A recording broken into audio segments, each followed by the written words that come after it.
Une seule mauvaise décision peut brûler des milliards. Mais certaines laissent aussi des morts, des mensonges et des ruines. Le plus terrifiant, ce n'est pas l'erreur, c'est le moment précis où tout le monde l'a vu venir. Et pourtant, personne n'a arrêté la machine.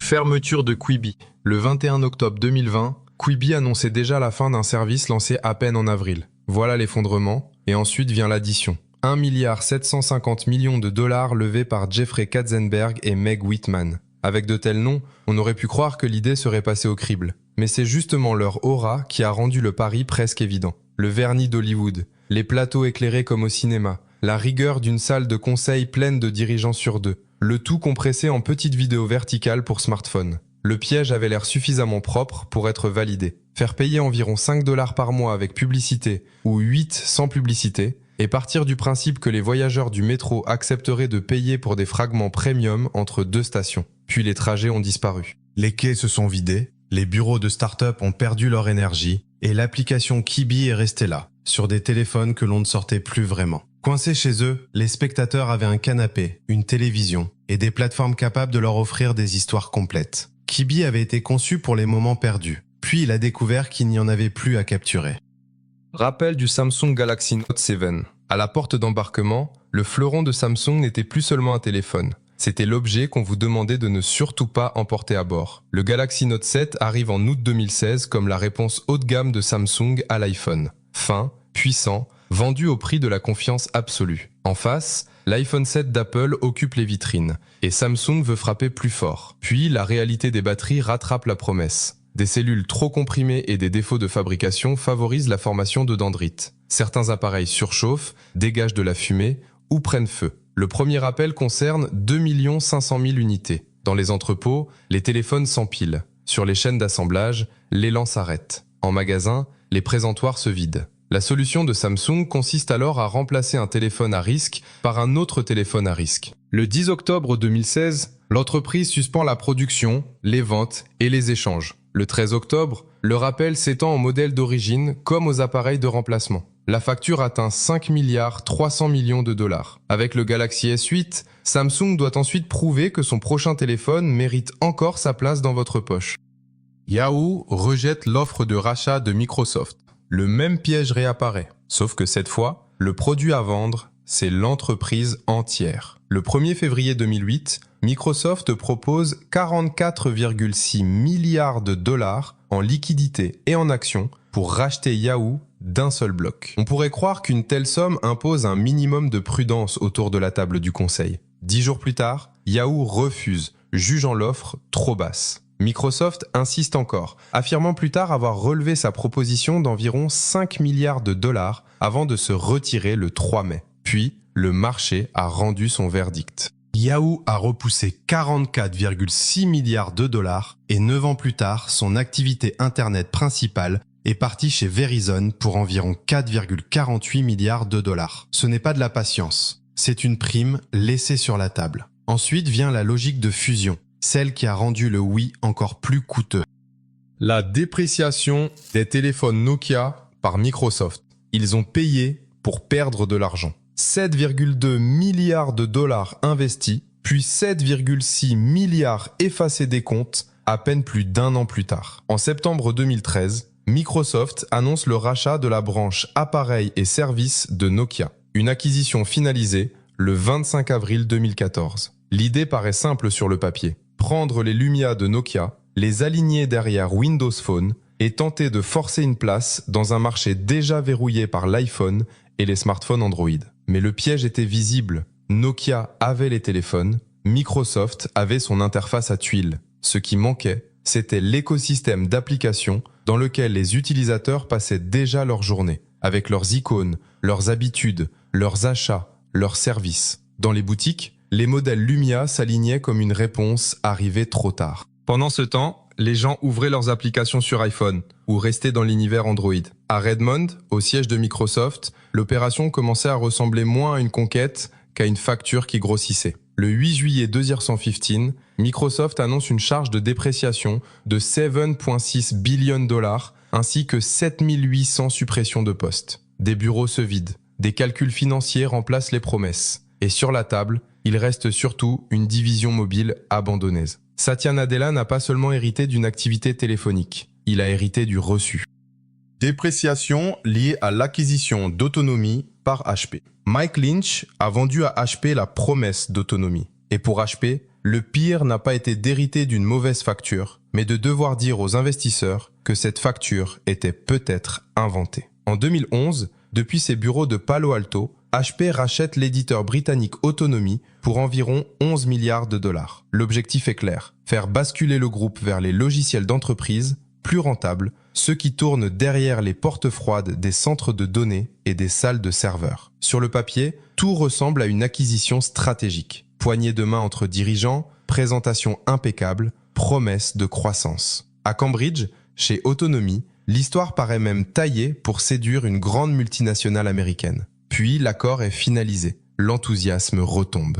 Les comptables se penchent sur les dossiers, les chiffres sont réexaminés, et HP affirme avoir découvert de graves irrégularités comptables. Dans les salles de réunion, le ton change. Les discussions de dirigeants deviennent tendues, puis ouvertement conflictuelles. Le 20 novembre 2012, HP annonce une dépréciation de 8,8 milliards de dollars liée à cette acquisition. Une perte de valeur si massive qu'elle transforme l'optimisme des conseils d'administration en langage de tribunal. Plus tard, un document déposé devant une juridiction fédérale des États-Unis résumera l'opération et cette dépréciation avec une arithmétique implacable. HP pensait avoir acheté de la croissance, elle s'est retrouvée avec un débat public sur la question de savoir si cette valeur avait seulement existé un jour. Et l'affaire suivante fera presque passer celle-ci pour une opération disciplinée. Fusion AOL. Time Warner. On entend presque le cri du modem sous les applaudissements. Le 10 janvier 2000, AOL et Time Warner annoncent un échange d'actions de 165 milliards de dollars, la plus grande fusion de l'histoire des États-Unis à l'époque. L'opération est finalisée en janvier 2001, au moment précis où le rêve des .com commence à s'écrouler sur les écrans des salles de marché. Sur une diapositive de conseil d'administration, l'idée paraît limpide. Le public Internet d'AOL, ajouté au câble, au magazine, au cinéma et à la télévision de Time Warner, devait ouvrir la voie à des publicités partout, sur tous les supports, et toucher 100 millions d'abonnés. Mais le piège est déjà là. AOL achète les vieux médias avec des actions technologiques gonflées à bloc, juste avant que leur valeur ne plonge. Dans les rédactions clairsemées, les bureaux vides et les salles de contrôle saturées de moniteurs, la promesse commence à sonner creux. En 2002, le groupe fusionné a perdu environ 80% de sa valeur boursière. Puis, viennent une dépréciation de 54 milliards de dollars et une perte annuelle de 99 milliards. La synergie venait de rencontrer l'arithmétique.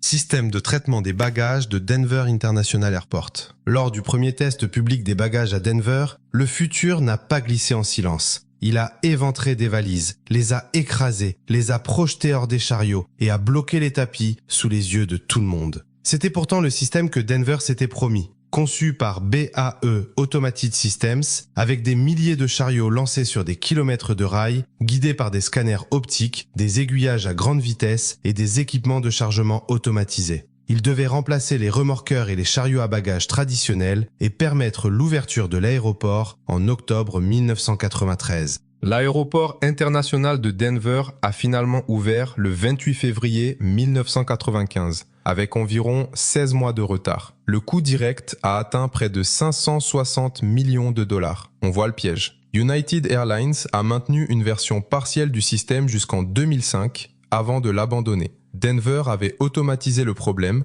puis a payé pour revenir à une solution conventionnelle. Défaillance de la sécurité incendie de l'aéroport de Berlin-Brandebourg. Le 3 juin 2012, Berlin a découvert qu'un aéroport pouvait déjà échouer avant même le premier appel à l'embarquement. BER, construit à Schönefeld pour devenir le nouvel aéroport de la capitale, après un chantier lancé en 2006, devait ouvrir quelques jours plus tard. Mais le système de protection incendie et d'extraction des fumées n'arrivait toujours pas à remplir sa fonction la plus élémentaire. Le piège était évident. Le terminal était presque prêt, les comptoirs d'enregistrement attendaient les passagers, toute la machine de lancement avançait. Sauf que la sécurité incendie, elle, ne se valide pas à coup d'optimisme. Puis les défauts ont continué à remonter. Des câbles électriques posés dans un désordre inquiétant au-dessus des plafonds. Des portes coupe-feu mal installées. des escalators, une signalétique qui ne correspondait même pas au bâtiment qu'elle était censée guider.